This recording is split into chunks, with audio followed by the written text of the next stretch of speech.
अदाकारा माहिरा खान ने पहली बार खुलकर उस मामले पर बात की है जिस पर बरसों से चहमगोइयां जारी थी, यानी उनकी और सबा कमर की मुबैना रकाबत। दोनों स्टार्स ने न सिर्फ पाकिस्तान में अपनी सलाहियतों का लोहा मनवाया, बल्कि दुनिया भर में काम करके बैनुल अक़वामी सतह पर भी नुमाया मुकाम हासिल किया है। मुद्दतों से कहा जाता रहा कि दोनों के दरमियान एक खामोश मुकाबला मौजूद है। अगरचे माहिरा और सबा ने कभी एक दूसरे के खिलाफ कोई तल्ख बात नहीं कही, मगर मीडिया मुबाहिसों और सोशल मीडिया प्लेटफॉर्म्स पर अक्सर उन्हें एक दूसरे के मुतवाज़ी खड़ा कर दिया जाता है, जबकि मद्दाह भी ये बहस छेड़ देते हैं कि कौन ज्यादा बेहतर है। एक हालिया टीवी इंटरव्यू में माहिरा खान ने पहली बार इस मौजू पर खामोशी तोड़ते हुए वाज़ेह किया कि वो सबा कमर के फन और महारत की बेहद कदरदान है। उनके मुताबिक दुनिया हमेशा दो मजबूत खवातीन को हरीफ दिखाना चाहती है, इसीलिए बेबुनियाद कहानियां घड़ी जाती हैं।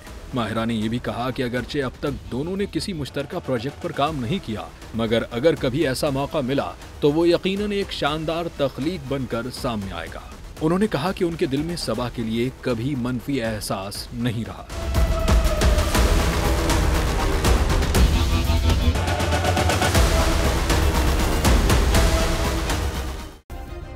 सब्सक्राइब करें और बेल दबाएं ताकि कोई खबर रह न जाए।